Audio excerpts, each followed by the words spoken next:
Team Secret have become one of the most well-known rosters in European Rainbow Six. They've competed in countless Prems as well as Pro League Seasons 8 and 9, the Raleigh Major and OGA Pit.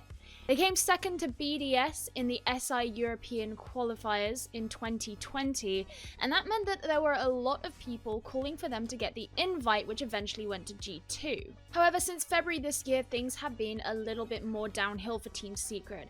They ended up dropping out of the ESL Prem Spring Split, and Feral left the roster, meaning they had to fill a spot and change things up. Now they're back for Challenger League Season 11, and the question is, are they going to be good enough against the competition to be able to force their way back into Pro League? Well, on Playday 1, they had a little bit of a rough time going against Diffuse Kids, formerly known as Gekoloniseerd?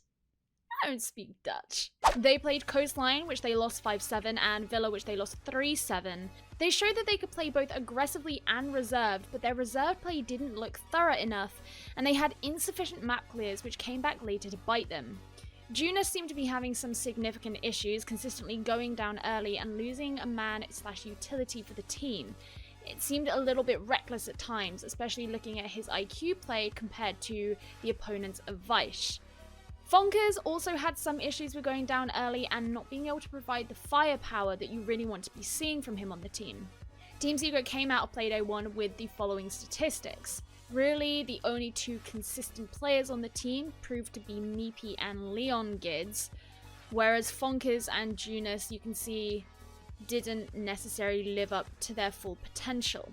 Well, on Playday 2, they were set to go against Crazy. Now, there were going to have to be a few things that they would have to look out for going against this team if they were to win against them. Crazy, of course, did win ESL Prem, but they've also been known for a long time as a pretty powerful roster, and almost in a way the rival of Team Secret, as they both vie to represent Great Britain. Things to look out for.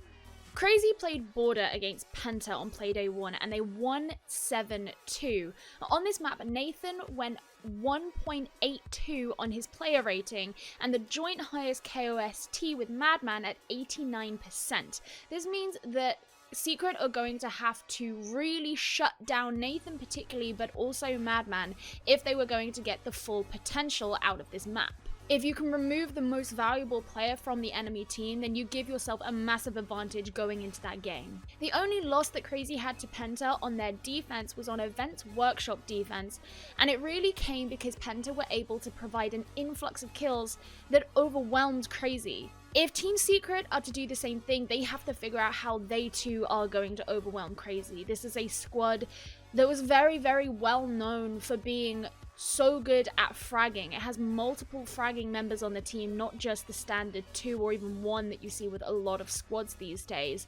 And that's something that Secret were going to have to watch out very closely for. Secret were going to have to ensure that they were getting full value out of Junus as well as everybody else on the team. Now, it's one thing when a player has a bad week. Junus has been the topic of conversation for a while as to whether he's still the player he was on G2. Well, whether that's fair or not is one thing, but another thing is going into a series with someone who didn't necessarily perform so much last week and having to ensure that they're getting their full value out of themselves, because you don't want to be going into the fights feeling like you're in a 4 versus 5. So Junus was going to have some work on his back. He had to make sure that he was coming into this game completely ready for what was to come. Secret, of course, also had to be aware of certain playstyle elements of Crazy, and the fact that Crazy did play Border the previous week was very useful because it meant that they had that nice fresh VOD to have a look at. For example, one thing Crazy really liked to do on Archive's Armory defenses is have a strong Eastern presence, leave the office wall soft, and have the Wamai there, and also have the Maestro placed in Fountain to provide some kind of manual pressure onto that wall. These are things that Secret had available to them as strategies, I suppose, that they could specifically prepare to go against. So I'm going to have a look at 2 of the rounds that happened in this series, 1 attack round and 1 defense round for Team Secret. The first one is going to be an attack round, round 1, which was attacking Armory Archives. So the Crazy setup. Leaving office wall soft, as is their MO, which allows Leon on the IQ to get it very open very quickly. However, Junus on Thatcher gets taken down very quickly by Packball on Mozzie, who was positioned in security and managed to get an angle on him from the corridor, just after he was able to land an EMP on the office wall, eliminating any ADS which may be protecting Nathan. Due to the heavy presence in offices, with Nathan and Jonker both in there and Dats in Fountain playing behind a Goyo shield, as well as the loss of Junus early, Secret need to try and take other angles to provide the necessary pressure to give themselves an advantage here. As per tradition, Fonkers on Saphir is repelling outside a break room to get line of sight through into offices, and we can see him send in his lifeline, which burn out Wamai disc placed in there and enable Blaz's frag grenade, which kills Nathan. At this point, crazy positioning is likely to be influenced. Jonker can't feasibly stay in offices alone when he knows there still is a Fear watching from the south balcony and that there will be a push in from the east wall. Dats will stay in Fountain, but it's more in Crazy's favour to redistribute their presence towards Armory for a stronger late round hold. Leon takes position at the north side of offices to hold the peak hole in Fountain wall, preventing Dats from getting too aggressive while Blaz and Meepy drone in. Previously, Secret weren't as thorough on their droning, so it's important to see them providing this kind of support for one another so they can do it properly. Once they start to move in, Blaz gets caught out by Dats while trying to crouch walk behind the half wall, but Leon catches Jonker, who is almost exactly in front of him, and unsupported due to the fact the Madman earlier made a rotation downstairs. Ideally for Crazy, that would have been a crossfire onto the two of them that prevented the push from either, but in this case, Leon was just better. Jonker was also limited by the fact that Sophia could have caught him out in his line of sight if he'd moved too far forward towards Archives. Secret then had a perfect position in which they had two players directly facing Dats in Fountain, who was in the process of recovering his aim after getting Blaz. This means Leon was in the perfect position to get a shot onto him through the door without much contestation. Now, there's no on-site threat for Secret, however they have to be aware of potential flanks from Packball and Madman, although it's likely that Madman will rotate up central stairs to try and provide some site presence for Crazy. Madman does this and situates himself in Armory desk, but he knows there's a lot of pressure on him. Leon coming through, as well as Meepy outside the Archives window with nothing to stop him from entering in now. Packball, who is in security, will have to rotate around to provide a flank and a pinch, but that means Madman will have to survive long enough for that to be executed well. Secret will also be sending in Zafir from the south.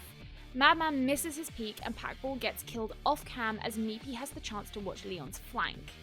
So this is a great start here for Team Secret getting the first round, but the important question is, what were the important points of decision making that were made by Team Secret that allowed them to take this round? Well, firstly, how they approached entering into offices. They knew Crazy would have a strong presence in there as well as a soft wall, as that's how they've played this point in the recent past. Getting rid of Nathan would be paramount to allow them to push in, especially as Dats in Fountain would have no way of safely pushing forward, thus giving Secret a route in behind half wall once the office was clear. It required good coordination from multiple angles, of the Saphir with the lifeline from break room, Blaz with the frag grenade onto Nathan, and the presence of the IQ outside. Luckily, they got the EMP onto the one reinforced wall before Junus was killed, as without it they may have potentially had to burn more utility to make it in. Next was the influencing of the positioning on the side of Crazy. The clearing out of Nathan and sending in their drones influenced that positioning in a way that set Secret up for the advantage in being able to take kills. Jonker moved to Armory as the sole presence there, meaning that not only did Crazy now not have an exact crossfire onto the incoming members of Secret, but if Jonker were to die, then Madman and Dats, if he survived, subsequent positioning would have to be reactive rather than proactive to deal with the threat. On top of that, Meepy and Leon could together watch angles into Armory and flank watch, which would mitigate Packball's threat to them, and Fonkers elsewhere on Zafir provided another angular pressure. This is then what really enabled them to be able to push into the site. They didn't have all that much going against them, and they didn't even have to plant the diffuser, of course, because they were able to clear it up on kills alone.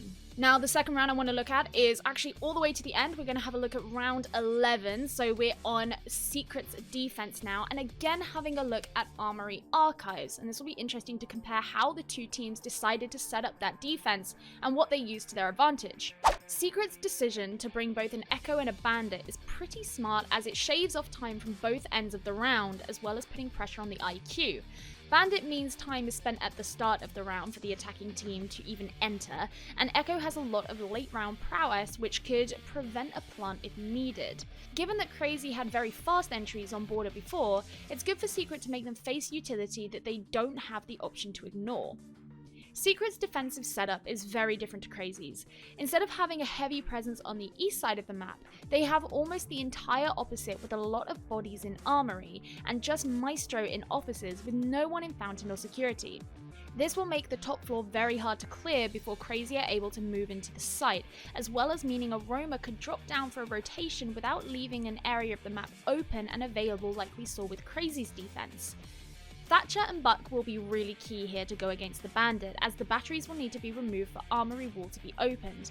However, due to the heavy site presence of Secret, even when Buck opens up the Armory floor from below, he'll be facing a lot of pressure from above, which will massively outnumber him.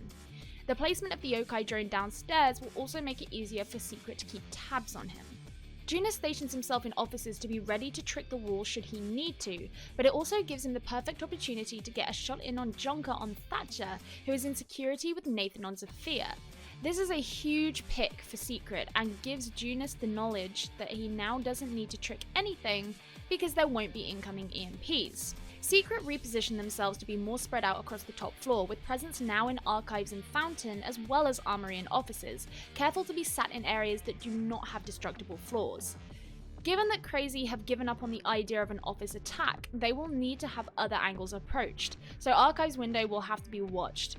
This new spread out position from Secret prepares them to deal with that rather than getting sandwiched and spit roasted in armory together. Madman throws a frag into Archive's hatch which severely damages Fonkers.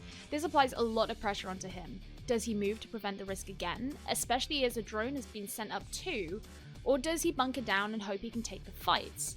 Blaz moves forward to provide support, but it's clear that Fonkers is being targeted. Madman does get Junus with a frag grenade, which now means tricking is impossible and gives Packball a potentially easier task of opening up Armory Wall. However, Secret still have roamers on the board, Meepy on Jaeger and Blaz on Wamai, who have not been dealt with and currently are not the focus of Crazy's attention. At this point, there's less than a minute left and Crazy still haven't opened either of the outside walls. As they manage to get the Armory Wall open, Meepy from inside Armory shoots and kills Packball, who is alone outside with minimal support and catches himself in the line of sight. This means the diffuser has been dropped right outside of the Armory Wall, which can be watched from within. Nathan is on Archive's rappel applying pressure onto Fonkers, Madman is down below opening up the floor from server, so Dats is the only one available to do anything about it as he's on West Balcony rappel. However, being alone and without any clear roam from Crazy, he's vulnerable to being flanked thanks to no southern map presence from Crazy. This is what Blaz seems to be attempting as he rotates below. While Blaz does get caught out by Madman, Secret make the risky decision to try and revive Fonkers, who has just been down by Nathan. Leon is available as there's not much of a need for him to be in offices anymore, but Madman will have had the call that someone is likely going to move into archives, and so for Leon it will basically be like running through a minefield. At this point there's less than 10 seconds left, so Dats has to try and run in. Meepy is there waiting for him and secures the kill, with Leon repositioning an armory desk from which he can look down the hatch and kill Madman. Nathan is left to desperately swing into armory, but it's a Hail Mary and doesn't work, as he and Leon kill each other and there are still remaining members of Secret. So a very different kind of defense on armory archives here for Team Secret compared to how Crazy did it, but again, what were the important points of the decisions that they made? Well, firstly, having Junus positioned early in a place where he could capitalize on the break room wall breach was pretty huge. This is what allowed Secret to get the Thatcher early and by extension topple Crazy's potential to have a swift opening of the Armory Wall. Crazy required the extra support from each other on the top floor to even open Armory up and try and prevent the likelihood of them being shot on entry, as Buck would be playing downstairs and Jonker was now dead. This means they didn't have the chance to get rid of Meepy and Plaz earlier in the round. As a direct result, this means that Meepy was able to perfectly play in position to bring down Packball once he finally opened the Armory Wall, leaving Dats alone and unsupported.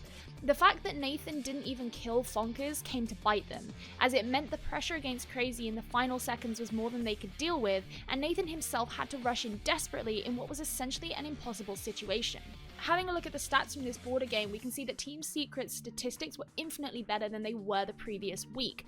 Fonkers had an insane game, and this is where we actually started to see him get really enabled in this map and pop off a little bit more. And Junis also had a pretty great game as well. When we look at the KOSTs of those top 3 players, all 73%, with Meepy being the only one who had a KPR just below 1. We can also see from Team Crazy statistics that Team Secret were successfully able to oppress Nathan, which was something that they really had to bear in mind and try and do. At the same time, they were also able to raise Junis up and give him the room and allow him to work really well. And some of that, or a lot of that rather, will be from Junis's own hard work rather than everybody else making him do it. One of the really important things about the statistics here is that Team Secret showed that even with a really bad opening kill to opening death ratio, they were still able to win out fights and win out rounds, and that's huge. A lot of teams really rely on the fact that there's a statistical advantage that if you get the opening kill in a round, you're likely to win out the round. That's not something that Team Secret have had to lean on here. They only got 2 opening kills in the entire map. The rest of them were the opening deaths, and yet they were still able to win out this map 7-4. When we go back to the points from the beginning about what Team Secret had to achieve and improve upon in order to take this, two of the really key things were: don't allow Team Crazy to do things so fast, overwhelm Team Crazy. And those are 2 things that they were really able to succeed with. They played in a way that really slowed down Crazy's entry, as we saw in round 11, and it also put them in a situation where Crazy couldn't capitalize on kills. In round 11, I mentioned the fact that because of the things that happened early on in the round, Crazy weren't able to focus on deleting the roamers or the fraggers from the team, and they just had to focus on even just trying to open up the map in the first place. So that meant that at no point were they in a position to be able to overwhelm Team Secret with kills themselves and build upon the fact that they are this fragging team. They had to deal with the primary task at hand, which was taking them so long to do, all because of Team Secret's actions. The same when we look back at round 1. Team Secret were very methodical at the start of the round to ensure that those major threats were deleted or taken down or completely suppressed at the beginning early on, and that meant that as they worked together and moved in through the map together, they could take those advantageous angles and those advantageous positions onto Crazy, putting them in a position where they weren't necessarily having the upper hand when it came to those gunfights, and that was something that really oppressed them and really shut them down and proved to be a huge issue, as we can see by the final round or final map score of this map. I think one of the most exciting things about this series was the fact that Team Secret showed that they can claw their way back. They have been putting in the work, and they are not down, gone, forgotten in the dust and washed up, as some people did fear that they were. They're still in the running for Pro League, they're still in the running to be at the top of Challenger League, and they're still in the running to be the best team from Great Britain. That's something that's going to be breathing down Crazy's neck. But I hope you guys enjoyed the video. I had a lot of fun going back and watching some of these rounds. Kind of interesting because I casted the game. Let me know if you'd like to see more videos like this where I have a closer look at 1 or 2 rounds rather than an overall holistic view. But otherwise, thank you so much for watching, and I will be back hopefully next week with another video. Make sure you keep watching Challenger League because it's great. Support Tier 2, support the future of Siege. And I will see you guys very soon.